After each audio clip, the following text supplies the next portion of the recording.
ክብራትና ክብራን ተመልካቾቻችን በምድር ላይ ስንኖር ሰዎች በሰዎች ላይ ጉዳት ያደርሳሉ። ሰው ሰውን ይጎዳል። የተጎዳው ሰው ደግሞ ዝም ብሎ መቀመጥ አይችልም፣ ይቸገራል። ያ የጎዳውን ሰው መልሶ ሊከፍለው በክፉ መልሶ ሊከፍለው ይፈልጋል እና ያ ክፉን በክፉ መልሶ መክፈል በቀል ይባላል እና ናቹራል ነው። ሰዎች ይፈልጉታል፣ ለመበቀል ይፈልጋሉ። ጉዳት አለ፣ ሁላችን ላይ ጉዳት ይደርስብናል። ግን አማራጮች አሉ። አንደኛው አማራጭ አሁን እንዳለው መበቀል ነው። ያ ሰውዬ ጠብቀሽ አንዳንድ ሰዎች እኮ ከፍለው ያስደበድባሉ፣ ከፍለው ያሳስራሉ። እንደዛ መበቀል የሚያመጣው እርካታ አለ። አንደኛው አማራጭ እሱ ነው። ግን ደግሞ በኋላ እንደምናየው ጥሩ ነገር አይደለም። ቀላል በቀል ሲምፕል ሪቬንጅ እንደ ስሙ በጣም ከባድ አይደለም፣ ብዙ የሚጎዳ አይደለም። ግን ለምሳሌ አንድ ሰው ለአንዲት ሴት ይደውልላታል ስልክ፣ ከዛ አላነሳችም። ስለዚህ ጠብቅና እሷ ስትደውልለት አያነሳም። አሁን መበቀሉ ነው፣ ግን ሲምፕል ሪቬንጅ ነው የሚባለው። ትናንሽ ነገር ላይ አላነሳሽም፣ ስለዚህ አላነሳም። ይህ በጣም ሲምፕል ሪቬንጅ፣ ቀላል በቀል የሚባለው ይሄ ነው። ወይም ደግሞ አንድ ባል ቁጭ ብሎ በስልክ አንዲት ሴትን ያዋራል። ከዛ ሚስት ትሰማለች እና ሲያዋራ ወይ አለምዬ ምናምን ብሎ ይሆናል ያወራው አይደለም። ከዛ እሷ ትጠብቅና ሆን ብላ ስልክ ደውላ ወይም ሲደወልላት እሷ ደግሞ ግርምሽ ምናምን ብላ ደግሞ ታወራለች። አሁን ባሏን እየተበቀለችው ነው። ስታልፊ ቅድም ሰላም አላለሽም አንድ ሰው ስትገቢ፣ ከዛ ትጠብቂና ነገ እሱ ሰላም ሊልሽ ሲል ዘግተሽ ታልፊያለሽ። ምን ጨነቀሽ? አንቺ ሰላም ካላለሽ አንቺ ሰላም በይው። አላየሽም፣ ነገ ስታገኘው ትናንት ሰላም አላለኝም እና አሁን እኔ ደግሞ ሰላም አልለውም በማለት ፋንታ ሰላም በይውና አለፊ። እነዚህ ማይነር የሆኑ በጣም ትናንሽ የሆኑ ግን የማይጠቅሙ ነገሮች ናቸው። በቀል ናቸው። በጣም አይጎዱም፣ ግን ሳይክል ሊሰሩ ይችላሉ። እኔ በቀልሻለሁ፣ ከዛ አንቺ ትበቀኛለሽ፣ እያደገ ይሄዳል እና አስፈላጊ አይደለም። ሲምፕል ሪቬንጅ ነው፣ ግን በፍጹም ሲሊ የሆነ የማይጠቅም ነገር ነው። ስለዚህ አይጠቅምም። ይህም ማለት ነው የመጀመሪያው አይነት የክብር በቀል ኦነር ሪቬንጅ ነው። ሰዎች ክብሬ ተነክቷል ብለው ሲያስቡ ሊያስፈጽሙት የሚፈልጉት በቀል ነው። ለምሳሌ ብዙ አንዳንድ ቦታዎች ከቤተሰቡ አንድ ሰው ለምሳሌ ተደበደበ ወይም ደግሞ ተገደለ። አሁን ይሄ የክብር ጉዳይ ነው ይላሉ በአንዳንድ ባህል። አባቴን የተደበደበው፣ ወንድሜን የተገደለው፣ ስለዚህ ደም መላሽ አለ፣ ደም ይመልስ ሰው አለ። ቤተሰባችንን የተነካው፣ ይሄ የክብር ጉዳይ ነው። ስለዚህ ሄጄ እነሱ ቤተሰብ ውስጥ አሁን የሚያሳዝነው እኮ ገዳዩን እኮ አይደለም የሚያገኙት፣ ሌላ ሰው ነው። ሌላ ሰው ሄዶ ይገላል፣ ሌላ ሰው ሄዶ ይደበድባል።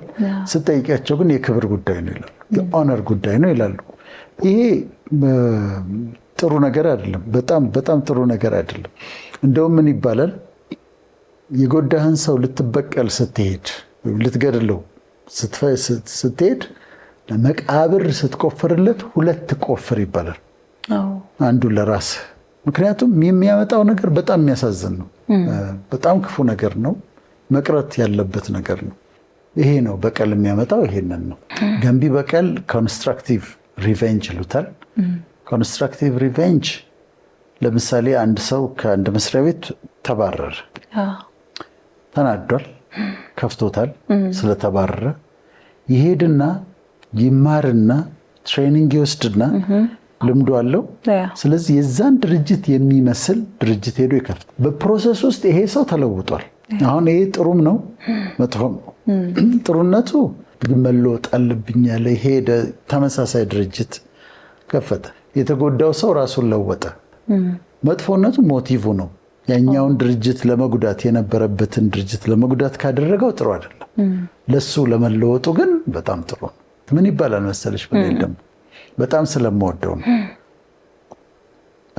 the best revenge is massive success ይባላል። ምርጡ በቀል የመጨረሻ ስኬታማ መሆን በትልቁ ስኬታማ መሆን እሱ ትልቁ በቀል ነው። the best revenge is massive ይባላል እና ወደዋለሁ ይሄን። አንዳንድ ጊዜ አስተማሪም ተማሪን ተናግሮት ከዛ ተማሪው በእልህ ሊያጠና ይችላል። በእልህ አጥንቶ ከፍተኛ ነጥብ ሊያመጣ ይችላል። ወይም ደግሞ ብዙ ጊዜ በባልና ሚስት ነው ምሳሌ የምሰጠው። አሁን ሚስትየዋ ንቀት አሳይቷት ከነበረ ወይ ሰድቧት ከነበረ እሷ ተፋታች፣ በጣም ራሷን መጠበቅ ትጀምራለች። ንግድ ትጀምራለች። ዱባይ፣ ባንኮክ ምናምን ንግድ ትጀምራለች። መንጃ ፍቃድ ታወጣለች፣ መኪና ትገዛለች። ሜካፕ ማትጠቀም ከነበረ አሁን ፀጉሯን መሰራት፣ ሜካፕዋን ማድረግ ትጀምራለች። ጂም ትሄዳለች፣ ሰውነቷን ታስተካክላለች። ከዛ ሁሉ ነገር እንዲኖራት ታደርጋለች። ከዛ በኋላ ይህ ሁሉ ከሆነ በኋላ የቀድሞ ባሏ እንዲሰማ ትፈልጋለች። ከተቻለ ደግሞ እንዲያያት ትፈልጋለች። ቀጥል እንዲል ነው ችግሩ። አሁን እዚህ ጋር ጥሩ በቀል ነው። በዛ ፕሮሰስ ውስጥ ተለውጣለች፣ እሷ አድጋለች። ታትስ ኦኬ። ባልየው ግን አግኝቷት ደስ ካለው ልትናደድ ትችላለች። ወይ አምሮብሻል፣ በጣም ነው ደስ የሚለው፣ እኔ እኮ ይሄን ነው የምፈልገው ካላት ደግሞ እሷ ዓላማዋ ማናደድ ስለነበር እሱ ላይሳካላት ይችላል። ግን በፕሮሰስ ውስጥ እሷ ተለውጣለች፣ ከሌሎቹ ይሻላል። ይሄ ኮንስትራክቲቭ ሪቨንጅ ገንቢ ነው። ሞቲቭ እስከተስተካከለ ድረስ ከሌሎቹ የሚሻል የበቀል አይነት ነው። ለዋጭ በቀል ደግሞ ትራንስፎርማቲቭ ሪቨንጅ ነው የሚባለው። ትራንስፎርማቲቭ ሪቨንጅ ምንድነው? የአስተሳሰብ ለውጥ ታደርጊያለሽ። ከዛ የጎዳሽ ሰው አለ ተቸግሮ ታገኘዋለሽ፣ ትረጂዋለሽ። ለምሳሌ አንቺ ምንም ባልነበረሽ ሰዓት ያዋረደሽ የጎዳሽ ሰው ነው እንበል። አሁን ጥሩ ኑሮ ላይ ነሽ። ከዛ እሱ ታሞ ሆስፒታል ተኝቷል። ሆስፒታል ትሄጂና የሆስፒታል ክፍያውን ትከፊለታለሽ። የጎዳሽ ሰው እኮ ነው። ከዛ ገንዘብ ትሰጪዋለሽ፣ ትረጂዋለሽ እና ትረጂዋለሽ። ተቸግሮ ስታገኝ ትረጂዋለሽ።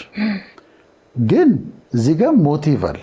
በበቀል መንፈስ ካላደረግነው በስተቀር ወይም ደግሞ እጄ ላይ ጣለህ በሚል እጄ ላይ ጥሎሃል በሚል መንፈስ ካላደረግነው ለመቅጣት ብለሽ ካሰብሽው ጥሩ አይደለም። ግን በቃ ትተሽለት የሐሳብ ልት ትተሽለት ከሆነ ግን ያን የምታደርጊው ቅጣት ነው። ሰውየው ምን ይላል መሰለሽ? አሁን ገደልሽኝ ነው የሚለው። አሁን ገና ገደልሽኝ፣ እኔ ያንን ሁሉ ጎድቼሽ ያንን ሁሉ ነገር አድርጌሽ አንቺ መተሽ ይሄንን ስታረጊ ዛሬ ነው ገደልሽኝ ይላል። እና ይሄ ትራንስፎርማቲቭ ነው። ኮንስትራክቲቭ ያልነው ገንቢ በቀልና ትራንስፎርማቲቭ ያልነው ከሌሎቹ በቀሎች በጣም ይሻላሉ፣ ጥሩ ናቸው። ሞቲቭ ብቻ ነው መስተካከል ያለበት ማለት ነው። መንፈሳዊ በቀል ወይም ደግሞ ስፒሪቹዋል ሪቨንጅ ሰዎች ምን ያደርጋሉ? ሰው ሲጎዳቸው ጠንቋይ ቤት ይሄዳሉ። ጠንቋይ ቤት ሄደው እንደ ሜኑ ነው የሚያዙት። እኛም ሀገር ይደረጋል። ያው አውጥተን መናገር አለብን፣ የታወቀ ነገር ነው። ምን ላድርገው ብሎ ይጠይቃቸዋል። ይሙት፣ ይበድ፣ በበሽታ ይመታ፣ የትኛውን ነው የምትፈልገው ብሎ ይጠይቃል ጠንቋዩ። ያለው ሀብት ይጥፋ ሊሉ ይችላሉ። ፈጽሞ ይሙት ሊሉ ይችላሉ። ልጁ ይሙት ሊሉ ይችላሉ። እንደ አእምሮውን ስቶ ይጥፋልኝ ሊሉ ይችላሉ። እንዲህ ጨካኝ እንደሆነ ማስደገም አለ፣ ማሳቀል የሚባል ነገር አለ። ልክ በፀጉር ወስደው እንደሚያስደግሙ፣ ከልብስሽ ወስደው እንደሚያስደግሙ ፎቶግራፊን አሁን ከኔ ጋር ከተጣላ ፎቶግራፊን ይዞ ይሄድና ጠንቋዩ በመርፌ ይወጋዋል። አይኔን ይወጋል፣ ፎቶን ይወጋል። እና የስፒሪት አታክ እኔ ላይ እንዲመጣ ነው ያንን የሚያደርገው። እና ፎቶ ወስደው ያንን ያደርጋሉ፣ ይሄን ያደርጋሉ። ችግሩ ምንድን ነው? ሰይጣን ነፃ ስጦታ የለውም። ያንን ሰውዬ በእግዚአብሔር ፊት የሚኖር ፕሮቴክሽን የሌለው ከሆነ፣ ሃይማኖቱን የማይከተል ከሆነ ሊጎዳ ይችላል። ይመለስና ግን ራሱን ይጎዳዋል አለ። ይሄ መንፈሳዊ ዓለም ውስጥ አለ። ያንም ሰው ሊጎዳ ይችላል፣ መልሶ ግን ራሱን ይመተዋል። እዛ ጋም ሄዶ ከመንፈሳዊ ኃይል እዛ ሰው ላይ ቅጣት እንዲወርድበት መፈለግ እና መጠየቅ፣ ይሄ ደግሞ ስፒሪቹዋል ሪቬንጅ ነው። አንዳንድ ጊዜ ሰዎችን ስታይ በአእምሯቸው ውስጥ ያብሰለስላሉ። መኪና እየነዱ ብቻቸውን ሲያወሩ ልታያቸው ትችያለሽ። በጣም በሐሳብ ይያዛሉ፣ ያብሰለስላሉ፣ በጣም ያስባሉ፣ ያብሰለስላሉ። ሚስትን ቤት ትጠብቃለች። ቆይ ሲመጣ ልኩን ነው ዛሬ የምነግረው ብላ ትጠብቃለች። በደንብ ነው የምነግረው ብላ ትጠብቃለች። ሲመጣ ክፋት ትስመዋለች። ምኞት በቀል ፋንታሲ ነው፣ በሐሳብ ነው የሚደረገው እና ይሄ የማናረገው ወጥተን የማናረገው ግን በሐሳባችን የምናረገው ነውና ትንሽ ኢሞሽናል ሪሊዝ አለው፣ የሚለቀው ነገር አለ። ግን ይሄ መብሰልሰሉ ይጎዳሻል። ላታረጊው ነገር መብሰልሰሉ፣ ማሰቡ እንዲያርገው ምናምን የሚለው ነገር እሱ ደግሞ ይጎዳል እና ኮሌክቲቭ ሪቨንጅ ነው የሚባለው። ለምሳሌ አንዲት ሴት የሆነ ወንድ ይጎዳታል። አንድ ወንድ ነው ይጎዳት። ከዛ በወንዶች ላይ ጥላቻ ያድርባታል። አሁን ዮዲት ታደርግ የነበረው ሆን ብላ ወንዶችን ፍቅር ታስይዛለች። ሲያለቅሱ ደስታዋ ነው፣ ማስለቀስ ነው ስራዋ። እስኪይዛቸው ድረስ ትጠብቃለች። አሁን ምንድነው ወንዶችን ነው እየተበቀለች ያለች። ወንዶችን ኮሌክቲቭ ነው፣ አንድ ሰው አይደለም እየተቀበለች ያለች፣ ሙሉ ወንዶችን ነው ለመበቀል። የበዓሉ ግርማ ከአድማስ ባሻገር ላይ አንድ ካራክተር አለች። የሆኑ ወንዶች ጎድተዋታል። ሳምዌር ሳስታውስ ወንዶች ጎድተዋታል። ከዛ በኋላ ምንድነው የሆነችው? ቆንጆ ነች። ወንዶችን መበቀል ያስደስታታል። ፍቅር ይዟቸው ሲያለቅሱ ማየት ደስ ይለኛል። በትክክል ካስታወስኩትና እንደዛ ይሆናሉ። እንዲሁም ደግሞ ወንዱ ሴት በድላው ከሆነ እንዲሁ ደግሞ ሴቶችን መበቀል፣ ከሴቶች ጋር ዲክ ያደርገ በመበቀል ያደርጋል። አሜሪካ ስቴጅ ጥቁር አሜሪካኖች አሉ፣ አንዳንድ ጥቁር አሜሪካኖች እና ነጮችን በጣም የማይወዱ ግን አሁን ያሉት ነጮች አይደሉም እኮ የጎዷቸው አባቶቻቸው ናቸው ሄደው ጎድተዋቸዋል። አሁንም አለ ዲስክሪሚኔሽኑ። ግን ነጭ ሲያገኙ ባገኙት አጋጣሚ ነው። እንደው በር ላይ እንኳን ሲያገኙ እንትን ሪአክት ያደርጋሉ። the whole white human race ይጠራሉ። ይሄ ኮሌክቲቭ ሪቨንጅ ይባላል። ሌላው ለምሳሌ በአንድ ማህበረሰብ ውስጥ ተበድሎ ያደገ ልጅ፣ ለምሳሌ እናቱ ተቸግራ ስትሞት ያየ ወይም ግፍ ሲፈጸም በቤተሰቦቹ ላይ ግፍ ሲፈጸም ያየ ሰው ሲያድግ ስልጣን ላይ ከተቀመጠ ማህበረሰቡን ይበቀላል። ህዝቡን ነው የሚበቀለው። እንዳለ እንደነ ሂትለር ህዝቡን ይበቀለዋል። ጥላቻው አለ፣ ንዴቱ አለ፣ በቀሉ አለና ህዝቡን የመበቀል አቅም አለው እና ይሄ ኮሌክቲቭ ሪቨንጅ ይባላል። ጉዳት አለ፣ ሁላችን ላይ ጉዳት ይደርስብናል። ግን አማራጮች አሉ። አንደኛው አማራጭ አሁን እንዳለው መበቀል ነው። ያ ሰውዬ ጠብቀሽ አንዳንድ ሰዎች እኮ ከፍለው ያስደበድባሉ፣ ከፍለው ያሳስራሉ። እንደዛ መበቀል የሚያመጣው እርካታ አለ። አንደኛው አማራጭ እሱ ነው። ግን ሌሎች አማራጮች አሉ ወይ? አሉ። ለምሳሌ በፍትህ አሁን ጎድቶበት ከሆነ ከቤተሰብ ሰው ገሎበት ከሆነ ህግ ሲስተም አለ። በህግ ጠይቆ በህግ እንዲጠየቅ፣ እንዲታሰር፣ እንዲቀጣ ማድረግ ይችላል። መጽሐፍ ቅዱስ ምን ይላል? በቀል የኔ ነው ይላል። ግን እኔ በትሬን ሳስቀምጥ እሱ በትሩን ያነሳል። እሱ በትሩን ያነሳልና ተውልኝ ተብለናል። በቀል የኔ ነው። ቬንጀንስ ነው የሚለው እዚህ ጋር ሪቬንጅ አይደለም። ቬንጀንስ በቀል የኔ ነው፣ እናንተ አትበቀሉ፣ እኔ ብድራትን እመልሳለሁ ይላል። በደንብ ይቀጣል። በቀል የኔ ነው፣ ተውልኝ፣ አንተ አትበቀል፣ በቃላትም አትበቀል፣ በአካልም አትበቀል፣ ሪቬንጅ አትውሰድ፣ ለእኔ ስጠኝ፣ በቀል እኔ ብድራትን እመልሳለሁ። እንደውም ጠላት ከተራበ አብለው ከተጠማ አጠጣው ነው ከተባለው እና ቬንጀንስ የኔ ነው ይላል። ችግሩ ግን መሰለሽ ብንል አሁን አንድ ሰው ጎዳሽ፣ አንቺ ቢቀር አልሽው፣ ተውሹ፣ ለእግዚአብሔር ተውሹ። እዛ ያ የበደለሽ ሰውዬ እያማረበት ይሄዳል፣ እየተሳካለት እንኳን ሊቀጣ እያማረበት እየተሳካለት፣ በሀብት ላይ ሀብት ብዙ እያማርነ እንደው እንደዚህ አድርጎ ይህን ያህል ግፍ ሰርቶ እሱ ግን እያማረበትን የሚሄደው ትያለሽ ይላሉ ሰዎች። ዘራውን ማጨዱ አይቀርም፣ ሂሳብ ማወራረዱ አይቀርም። ምክንያቱም በጣም ፍትህ ያለው አምላክ ስለሆነ ያለው የዘራውን ማጨዱ አይቀርም። ግን እግዚአብሔርም ጋር ቢሆን አሁን እግዚአብሔር የማይሰማቸው አንዳንድ ጸሎቶች አሉ። የሱን ነገር አሳየኝ ብሎ ይላሉ። አያሳያትም፣ አይሰማም። እንደዚህ አይነት ነገር መድኃኔዓለም የሱን ጉድ ካላሳየኝ እንደው እንዲህ አድርገው እንዲህ ወይ እንትን እየበጠሱ ሳር እየበጠሱ የሱን ጉድ ካላሳየኝ ምናምን ይላሉ።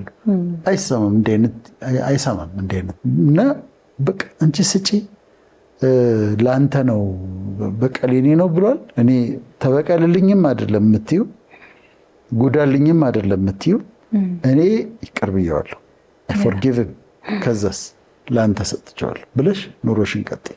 forgive and forget ይባላል። forgive and forget ይቅር በልና እርሳ ነው። ግን ላይረሳ ይችላል። መርሳት ከእንትኑ ግን ትወጫለሽ፣ ከማብሰልሰሉ ግን ትወጫለሽ። ከልብሽ ይቅር ስትዩ እና ስትተይለት ከመብሰልሰሉ ትወጫለሽ። ይቅር የሚተቢል ሰው ነፃ ነው የሚወጣው። ይቅር ማይል ሰው ደግሞ እስረኛ ነው የሚሆን። በጣም እስረኛ ነው የምትሆኙና አንድ መስፍን የሚባል ወዳጅ ነበረኝና ላይም ባር የሚባል ነበር። የእሱ ባለቤቶች ናቸው። አሁን አሜሪካን ያለው እና በኢህአፓ ጊዜ በጣም የሚወደውን ወንድሙን የገደለበት ሰው ነበረ እና ያውቃል ማን እንደገደለው። ከዛ አንድ ቀን ፈጽሞ ሲብሰለስል ቆይቶ ግን እስር ቤት ሄደና ያንን ሰው አስጠራው። ወንድሜን የገደልከው አንተ ነህ። በጣም ወደ ወንድሜን የገደልከው የመጣሁት ግን ይቅርታ እንዳረኩልህ ልነግርህ ነው። አይ ፎርጊቭ ዩ። ይሄ ቃሉ መውጣት አለበት። አይ ፎርጊቭ ዩ ይቅር ብያለሁ ብሎት ወጣ። ይሄ በቀሉ ክፉ እንደሆነ በሃይማኖትም ማስተማር ሄደ። እሱ ያንን ገደለ፣ ከዛ አንተ ገደለ፣ አንተ ተበቀልከው መልሶ ይበቀላል፣ አንተ ተበቀልከው መልሶ ይበቀላል። ለምንድን ነው? ጥቅሙ ምንድን ነው? ስለዚህ በጣም በሃይማኖትም ያቺ ለደቂቃዎች ያለችን ደስታ በማስቀረት በቀልን በመተው ለእግዚአብሔር በመስጠት መኖር በጣም ያስፈልጋል። ትልቁ አማራጭ ይቅርታ ነው። በቃ መተው። እኔ በጣም ነው የምጠነቀቀው ሰው ላለመበደል፣ ትንሽ በደል እንኳን ላለመበደል እጠነቀቃለሁ። ሰዎች ከበደሉኝ ደግሞ ስሜቱ አይመጣም፣ የበቀል ይመጣል።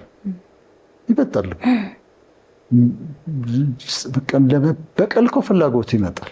ከሰትተይና ይቅርቴና ለእግዚአብሔር ትሰጪና ኑሮሽን ትቀጥያለሽ። እኔ በጣም ደጋግሜ ይቅርታን አነሳለሁ። ቅድም እንዳልኩሽ ነው አንዱ ምክንያቴ በሕክምናና በሳይኮሎጂ መካከል ያለ እነዚህ ስሜቶች ስትረስ የሚባለው ቂም የሚባለው አንፎርጊቭነስ፣ ቢተርነስ፣ መራራነት የሚባሉ ነገሮች በጤናው ላይ የሚያመጡትን ነገሮች በደንብ እረዳለሁና ደጋግሜ ነው ይቅርታን የማነሳው። እነዚህ ይኸውልሽ ዋናው በቀል የሚያመጣው ስትረስ ነው። በቀል ጭንቀትን ያመጣል። ምሬቱ፣ መብሰልሰሉ፣ ቁጣው፣ ንዴቱ እንደዚህ የበቀል ስሜቱ ስትረስ የሚባለውን ነገር ያመጣል። ስትረስ የሚባለው ነገር ደግሞ ኮርቲሶል የሚባል ሆርሞን እንዲጨምር ያደርጋል። ከዛ ይሄ ሃይ ኮርቲሶል ነው ችግሮቹን የሚያመጣው። ሃይ ኮርቲሶል ስኳር በሽታ ያመጣል፣ ዲያቤቲስ መልተስ ወይም ያባብሳል፣ ደም ብዛት ያመጣል፣ ሃይፐርቴንሽን ወይም ያባብሳል፣ ኢንተስቲናል ፖሊፖሲስ ያመጣል፣ የአንጀት ቁስለት ፔፕቲክ አልሰር ዲዚዝ ያመጣል። ከዛ ደግሞ ውፍረት ኦቤሲቲ እንዲመጣ ያደርጋል ኮርቲሶል ሲበዛ። ከዛ ደግሞ በሽታን የመከላከል አቅምሽን ይቀንሳል። አንድ ጊዜ ሰዎች ሚስ አንደርስታንድ አድርገው ነበረ። ቂም ካንሰር ያመጣል እንደዛ እንዳልኩ አስበው ነበር። አይደለም፣ ቂም ካንሰር አያመጣም። ቂም ስትረስ ያመጣል። ስትረሱ ኮርቲሶል እንዲጨምር ያደርጋል። ኮርቲሶል ሲጨምር የበሽታን የመከላከል አቅማችን ይቀንሳል እና በአጠቃላይ የመከላከል አቅምሽን ሲያወርደው በካንሰር የመያዝ ቻንስን ይጨምራል። ሌላው ማስረጃ ምንድን ነው? አሁን ካንሰር የሚታከምበት መንገዶች አሉ። አንዳንድ ሆስፒታሎች ውስጥ በዓለም ዙሪያ ፎርጊቭነስ ቴራፒን ደግሞ አመጡ። በካውንስሊንግ ፎርጊቭ እንዲያደርጉ ፎርጊቭነስ ቴራፒ ይጠቅማል። ቶሎ የመዳን እድላቸውን ለካንሰር ብቻ አይደለም ለየትኛውም ህመም ፎርጊቭነስ ቴራፒ ጥሩ ነው። ስለዚህ እነዚህ ሁሉ የጤና ችግሮች ይመጣሉ። ፀጉርሽ ይነቃቀላል፣ ቆዳሽ ይበላሻል፣ ሰላምሽን ይነሳል፣ እንቅልፍሽን ይነሳል፣ ዲፕሬሽን ያመጣል፣ ጭንቀት አንዛይቲ ያመጣል፣ ኢንሶምኒያ እንቅልፍ ማጣት ያመጣል። ብዙ ነው። ቶሎ ማርጀት ያመጣል። ከእድሜ ቀድሜ አረጃለሁ፣ ቀድሜም ልሞት እችላለሁ እና አለ ይሄ የምናየው ነገር ነው። እና እነዚህን ሁሉ ስለሚያመጣ ለምንድን ነው የምሰቃየው? ዋይ ካንት አይ ፎርጊቭ? በቃ ይቅር ብዬ ለምን አልኖርም? በራሴ ላይ ጭንቀት፣ ዲፕሬሽን ምን ከማመጣ የሚበድለኝ ሰው ነገም ይኖራል፣ የሚበድል ሰው ይኖራል። በቃ ይቅር ብዬ ማለፍ ነው። ማቅለል አይደለም። ሰው ይጠይቀኛል፣ ሰውየውን ካላገኘኸውስ ደብዳቤ ትጽፊለታለሽ በሚደርሰው መንገድ። ከሌለስ በህይወት ከሌለ እና አንዳንድ ይገርመኛል። በሞተ ሰውም በጣም ቂም የሚይዙ ሰዎች አሉ። ሰውዬው እኮ የለም ሞቷል እና በሞተው ሰውዬ ላይ የሚናደዱ አሉ። ለእሱም ቢሆን ሳይኮሎጂ ምን ሪኮመንድ ያደርጋሉ? ደብዳቤ መጻፍና ከዛ ደብዳቤው ማቃጠል፣ የሚላክበት ቦታ ስለሌለ በርኒት ሲቀር ብየዋለሁ። ስለዚህ ይቅርታ ይሻላል፣ ይቅርታ ያዋጣል፣ ደግሞ ይቻላል። ይቅርታ ሰዎች ደግሞ ስትሆኑ የይቅርታ ጀግኖች ነው የምትሆኑት። በቃ በመተው ጀግና መሆን ይቻላል ለማለት ነው።